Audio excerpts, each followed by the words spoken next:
ஹரே கிருஷ்ண பக்தர்களே, கிருஷ்ண உணர்வு மிக உன்னத யோகம் பாகம் 6 அத்தியாயம் 2 யோகமும் யோகேஸ்வரரும். அதன் தொடர்ச்சி.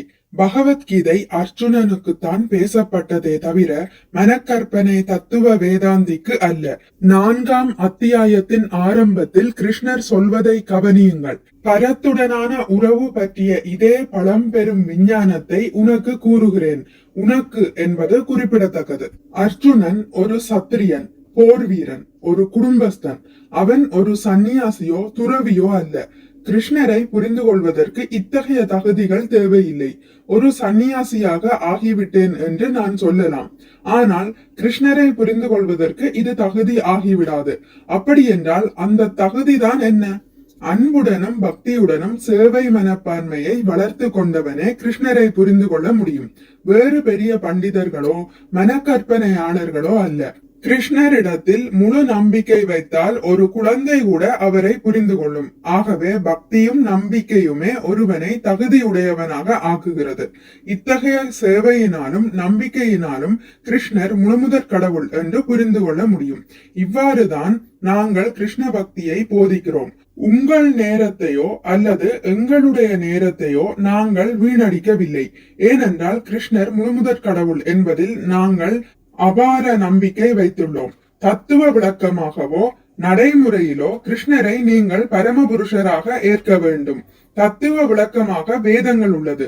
வேத இலக்கியங்களிலிருந்தும் தற்போதும் முன்பும் இருந்த சிறந்த பக்தர்களிடம் இருந்தும் புரிந்து கொள்ளலாம். தற்போது சைதன்ய மகாபிரபு உள்ளார். அவர் சிறந்த அத்தாட்சி ஆவார். அவர் கிருஷ்ணர் மேல் பைத்தியமாக இருந்தார். அவருக்கு பிறகு அவருடைய சீடர்களாகிய 6 கோஸ்வாமிகள் அவர்கள் மிக மதிப்புள்ள இலக்கியத்தை நமக்கு கொடுத்திருக்கிறார்கள். குறிப்பாக ஜீவ கோஸ்வாமி அவர் கிருஷ்ணரை பற்றி பல புத்தகங்கள் எழுதியுள்ளார். ஆகவே குரு சீட பரம்பரையின் வழியே இந்த நிலைக்கு நாம் வந்திருக்கிறோம். மேலும் நீங்கள் பழைய வரலாற்றை விரும்பினால் மிக பழைய காலமாகிய வியாசர் வாழ்ந்த காலத்திற்கு செல்லலாம். அவர் பாகவதத்தை இயற்றியவர் என்று அறியப்படுகிறார். ஸ்ரீமத் பாகவதம் கிருஷ்ணரை பற்றிய வர்ணனை ஆகும். வியாசர் பகவத்கீதைக்கும் ஆசிரியர் ஆவார். கிருஷ்ணரால் பேசப்பட்ட பகவத்கீதை வியாசரால் குறிக்கப்பட்டு மகாபாரதத்தில் சேர்க்கப்பட்டதாகும். கிருஷ்ணரே பரமபுருஷர் என்று வியாசர் ஏற்கிறார். ஸ்ரீமத் பாகவதத்தில் பல்வேறு வகையான அவதாரங்களை அவர் கொடுத்துள்ளார். அவைகளில் 25 அவதாரங்கள் உள்ளன. கொடுக்கப்பட்டிருக்கிற வெவ்வேறு வகையான அவதாரங்களில் அனைத்தும் கடவுளின் பிரதிநிதிகள் பகுதிகளே. ஆனால் கிருஷ்ணரே முழுமுதற் கடவுள். அவர் பகுதி அல்ல, 100க்கு 100 அவர் முழுமுதற் கடவுள். இதுவே மேன்மையான ஆதாரமாகும்.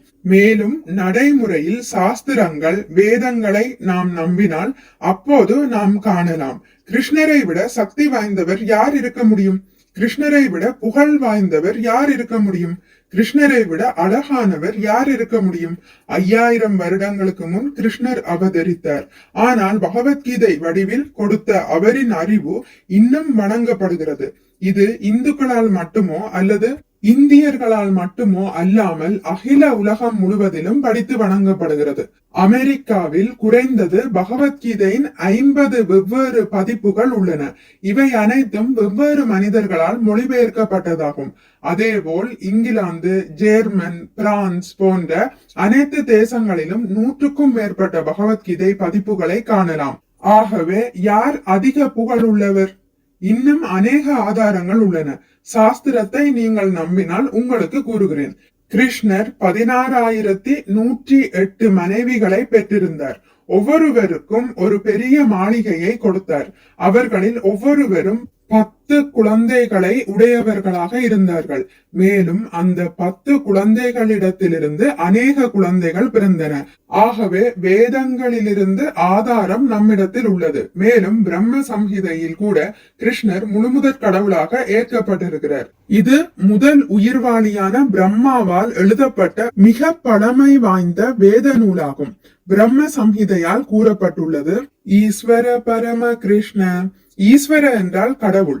அநேக கடவுள்கள் தேவர்கள் உள்ளனர் என்று சொல்லப்பட்டிருக்கிறது. மேலும் முழுமுதற் கடவுள் ஒருவர் இருக்கிறார். அதனால் பிரம்ம சம்ஹிதை கூறுகிறது, ஈஸ்வர பரம கிருஷ்ண. அவர் கடவுளுக்கெல்லாம் கடவுள். மேலும் சச்சிதானந்த விக்கிரக, அவருடைய உடல் நிரந்தரமானதும் முழுமையான பேரின்பம் மற்றும் அறிவு நிறைந்ததும் ஆகும். மேலும் கூறுகிறது அனாதி. அவர் ஆரம்பமற்றவர், ஆனால் அனைத்திற்கும் அவரே ஆரம்பம். அனாதிர் ஆதிர் கோவிந்த. கோ என்றால் புலன்கள், பசு நிலம் என்று பொருள். நிலத்துக்கு சொந்தக்காரரும் அவர்தான், பசுக்களுக்கு சொந்தக்காரரும் அவர்தான், புலன்களை சிருஷ்டிப்பவரும் அவரே. நாம் புலனின்பத்தின் பின் இருக்கிறோம், ஆனால் நமது புலனின்பத்தின் பூரணமான நிலையை கிருஷ்ணருடன் நம்முடைய இன்பத்தை பரிமாறிக்கொள்ளும் போது மட்டுமே அடைய முடியும். ஆகவே அவரது பெயர் கோவிந்தன். அவரே உண்மையான முழுமுதற் கடவுள். ஹரே கிருஷ்ணா. இத்துடன் முடித்துக் கொள்கிறேன். இனி அடுத்த பதிவில் இதன் தொடர்ச்சி தொடரும். மிக்க நன்றி. ஹரே கிருஷ்ணா. உங்களுக்கு இந்த வீடியோ பிடித்திருந்தால் லைக் பண்ணுங்கள், ஷேர் பண்ணுங்கள், சப்ஸ்கிரைப் பண்ணுங்கள்.